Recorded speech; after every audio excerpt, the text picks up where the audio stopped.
Bonjour et bienvenue sur la chaîne Tout va bien Marie, la chaîne où l'on avance ensemble. Alors je suis désolée si le sujet ne va pas intéresser les messieurs, encore que je suis sûre que dans votre entourage vous avez tous une mère, une sœur, une fille, une amie, une voisine. En tout cas, je voulais faire une vidéo un peu simple, vraiment basique, sur les douleurs menstruelles. Et voilà, des petites astuces pour soulager ces maux. Je pense qu'une vidéo beaucoup plus poussée va venir par la suite sur la chaîne. Et c'est là que je vais demander à tous les messieurs de regarder au moins la fin. Voilà, parce que ça pourrait vraiment m'aider. Donc s'il vous plaît, même si ça ne vous concerne plus, pour quelconque raison, à la fin j'ai un petit message pour que ça puisse être partagé, utilisé. Et pour aller plus loin, j'ai besoin de vous. On avance ensemble.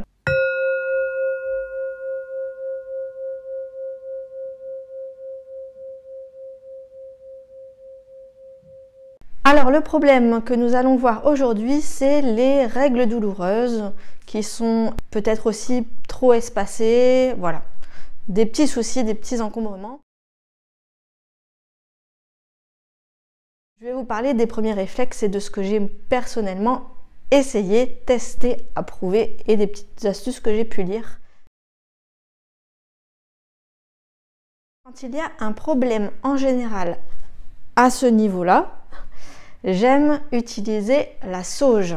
C'est quelque chose d'ancestral qu'on utilise depuis très longtemps. Si vous avez du retard, si vous avez des règles douloureuses, peu importe, voilà, moi je fais infusion de sauge. J'ai plusieurs produits que j'utilise en infusion. De la sauge, alors c'est de la sauge que j'ai récupérée qui était fraîche, j'ai récupéré à la fin de l'été, début de l'hiver, et que j'ai fait sécher. Ça a tendance à pourrir. Si vous faites un gros paquet de sauge et que vous voulez essayer de la faire sécher, ça ne va pas marcher. Moi j'essaye vraiment de l'étaler le plus possible, mais après je peux vous inviter à regarder ma vidéo sur les infusions où j'explique un peu plus comment je fais. J'utilise également des feuilles de framboisier. Alors là aussi hein, c'est séché, on est en hiver, désolé. Donc j'ai ma petite boîte avec mes feuilles de framboisier et ensuite ça j'utilise beaucoup plus souvent en frais parce qu'il y en a vraiment beaucoup aussi tout au long de l'année. C'est des fleurs de souci. Vous voyez les fleurs oranges qui poussent partout, qui ont tendance à se multiplier très facilement. J'utilise les fleurs. Donc ces trois choses-là, en général, dans une infusion. La sauge, c'est un goût très fort. J'utilise soit la sauge, soit l'hélicryse impériale d'Italie, ou encore l'estragon, mais ça a des goûts très forts. Donc voilà, moi je me concentre sur la sauge, vous pouvez vous concentrer sur un des trois. Et adoucir avec le souci, par exemple. Il y en a qui utilisent le CBD aussi, je sais que ça marche bien, mais je n'ai pas encore utilisé, donc dites-moi tout en commentaire si vous avez utilisé. L'hélicryse ou impériale d'Italie, c'est la plante qui sent le curry, alors ça fait un peu comme du romarin et gris métallisé en couleur. Et aussi donc l'estragon, oui. Donc voilà pour ce qui est vraiment de l'infusion. Laisse infuser 10 minutes, on peut boire avec un peu de miel pour adoucir si on a besoin. Ensuite, en massage. Moi, je me fais une préparation alors avec du tamanu, calophylle, inophile. Donc ça, c'est pour l'huile végétale et j'utilise du basilic exotique en huile essentielle. Donc tout simplement, je me prends l'huile végétale, je mets une dizaine de gouttes sur un petit récipient, je mets quelques gouttes de basilic exotique et je viens masser, mélanger, masser sur mon bas-ventre. Je mets une bouillotte chaude et normalement plus de problème, je ne sens plus rien du tout. On peut utiliser l'huile végétale par exemple de bourrache qui s'associe bien pour les douleurs de bas-ventre. En huile essentielle, en fait ça reprend aussi les plantes que je vous ai dit, hein. Donc il y a la sauge sclarée, il y a l'estragon, la bergamote, l'hélicryse toujours. Mais oui, moi ce que j'ai particulièrement utilisé et qui fonctionne, donc je n'ai pas essayé d'autre chose, c'est le basilic exotique. Mais À vous de tester, voir ce qui fonctionne pour vous. Millepuis aussi, je sais que ça fonctionne pour pas mal d'amis, mais c'est des huiles essentielles qui sont assez chères, comme l'hélicryse italienne. J'ai pris ce qui était un peu moins cher, je vous avoue. En pierre. Alors là, les pierres, moi c'est ce que j'utilise. Il n'y a pas de préparation à faire, donc c'est vraiment le premier réflexe que l'on peut avoir. J'ai personnellement, à la maison, on est deux à utiliser la cornaline. Donc en bracelet, on ne la quitte pas pendant tous les jours du cycle. On peut aussi utiliser le jaspe rouge, ça marche aussi. Donc par exemple, la cornaline, je vous montre les différents... Donc vous voyez, de la 6 mm, 8 mm, pour vous donner une idée. Je sais que des fois, c'est des questions qui reviennent. Donc 8 mm, 6 mm, ça existe aussi en 4, peut-être en plus gros. C'est ce qui est le plus efficace pour moi, la cornaline. Ensuite, à tester, il y a d'autres pierres. Peut-être que vous les avez déjà chez vous, donc je vous en parle si vous voulez les essayer. Il y a la célèbre malachite. Ça, c'est vraiment une pierre magnifique aussi. Malachite. Là, c'est du 8 mm par exemple. Mais il y a aussi, donc je vous disais, le jaspe rouge, la pierre de lune, la malachite. Qu'est-ce qu'on a encore comme pierre? Cornaline, citrine. Vous avez, voilà, quelques pierres qui peuvent fonctionner pour les douleurs de menstruation. À vous de tester. Et après, j'ai une solution ultime parce que j'ai une huile de massage avec des malachites dedans. Et il y a de l'huile essentielle de millepuis, des fleurs de bac. C'est vraiment pour tout ce qui est fatigue musculaire, stress. Il y a des huiles végétales, des huiles essentielles, des élixirs de fleurs, des cristals et élixirs de malachite. Il y a de la malachite dedans. Et j'aimerais vraiment bien utiliser cette huile de massage alors pour beaucoup de choses, hein, dès qu'il y a une petite entorse, dès qu'il y a un petit souci. Mais pour moi, pour les règles douloureuses, ça peut aussi fonctionner.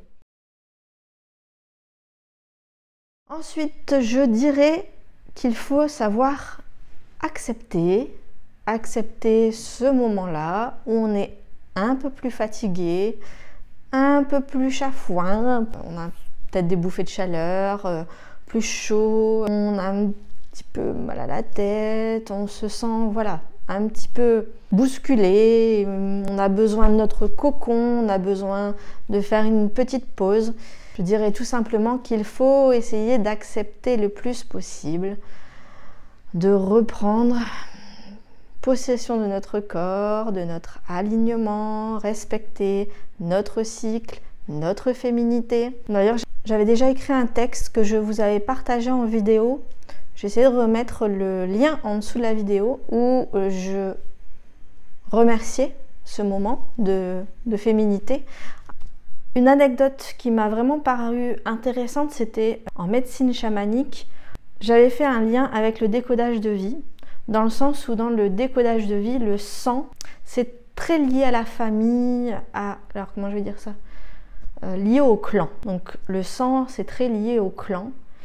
Et en médecine chamanique, on dit qu'on perd notre sang pour qu'il retourne à la terre, que c'est vraiment un mouvement énergétique, dans le sens où ça revient à la terre. C'est comme ça que l'on peut procréer, que l'on fait des enfants. Donc je trouvais qu'il y avait vraiment quelque chose de très symbolique avec le fait d'avoir nos règles, de perdre du sang et que ça retourne à la terre. Je vous laisse avec ça parce que je suis incapable d'expliquer ma pensée là-dessus, mais je trouvais ça super intéressant. Je voulais quand même vous en parler. Alors pour être tout à fait claire et un peu plus complète sur le sujet, je voulais aussi vous parler du sujet de l'endométriose. Je vais être totalement transparente avec vous. J'ai pris des médicaments pendant plus de 10 ans. J'en ai déjà parlé dans une précédente vidéo également. Et je suis vraiment mieux avec ma féminité depuis que j'ai arrêté les médicaments que je prenais. Je ne suis pas médecin, je ne dis pas qu'il ne faut pas prendre de médicaments, mais dans mon cas, je pense que ça devenait urgent. Et j'ai également été voir une hypnothérapeute pour un autre sujet, mais c'était quelque chose de lié et en effet, je n'y allais pas pour ça au départ et j'ai bien vu le changement. Il y avait vraiment un avant et un après l'hypnose. C'était un rendez-vous de 4 heures, c'était de l'hypnose régressive, mais je peux vous dire que ça a vraiment changé quelque chose pour moi. Donc je le place là, si ça peut aider certaines personnes. Je vous conseille d'ailleurs une vidéo de Mathieu Monade. Vous savez que c'est quelqu'un que j'apprécie beaucoup, que je regarde beaucoup. Si vous êtes bien accroché, vous pouvez la regarder, je mets le lien en dessous de la vidéo. Et ensuite, eh bien, je voudrais vous faire une vidéo qui soit vraiment plus complète, plus complexe, qui parle vraiment d'un autre sujet qui va beaucoup plus loin, sur ce même thème, mais qui va beaucoup plus loin. Parce qu'aujourd'hui, je remarque que chez mes clients, mes amis, mon entourage, qu'il y a de plus en plus de problèmes, que ce soit du retard, des règles hémorragiques. Et voilà, je ne suis pas médecin. Juste si je peux me permettre, je dirais juste ma compréhension des choses, sur quoi je travaille, comment je travaille, que ce soit sur l'utérus ou que ce soit sur la thyroïde par exemple, je dirais que ce sont des éléments qui sont très importants de notre corps, même s'ils ne marchent pas bien, mais que surtout sur un point de vue énergétique, ils sont très utiles. On travaille d'ailleurs, pour ma part, et dans la formation d'Emilie, on travaille également sur les glandes. Et l'utérus, c'est notre féminité, peu importe que l'on ait ou pas nos règles.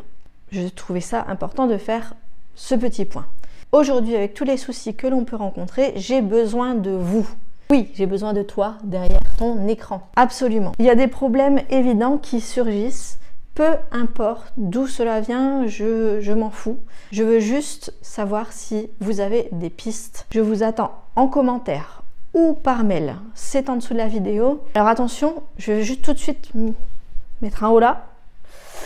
Je n'ai pas besoin que l'on m'envoie des vidéos alarmistes, des choses affreuses, atroces. Non, non, non, non, non, non, ça c'est bon, j'en vois, je les vois défiler, il n'y a pas de problème. Je demande juste des retours sur ce qui marche, ce qui a marché pour vous, ce qui a marché pour votre entourage proche, ce qui a été vérifié, testé, approuvé.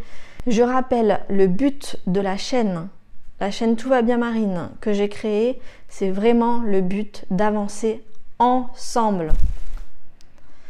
Alors j'ai vraiment besoin de vous, de vos partages, du référencement et c'est vraiment pas pour que la vidéo soit la plus vue de tous les temps, ce n'est pas ça que je demande, c'est que la vidéo touche les bonnes personnes. Ceux qui vont pouvoir utiliser les conseils que j'ai mis dans la vidéo, bien sûr, parce qu'elle est là pour vous aider, mais aussi pour que l'on puisse s'aider, s'entraider, aller mieux, aller plus loin ensemble. Donc, s'il y a des personnes qui ont des conseils, des astuces qui ont fonctionné, n'hésitez pas à revenir vers moi. Je prends tous les conseils pour les redonner au plus grand nombre. Alors, merci du fond du cœur pour toutes celles et ceux qui m'aideront et je vous dis à la prochaine vidéo. Avec Morito peut-être. Tu viens plus, ça t'intéressait pas, c'était pas ton domaine. Allez, des bisous.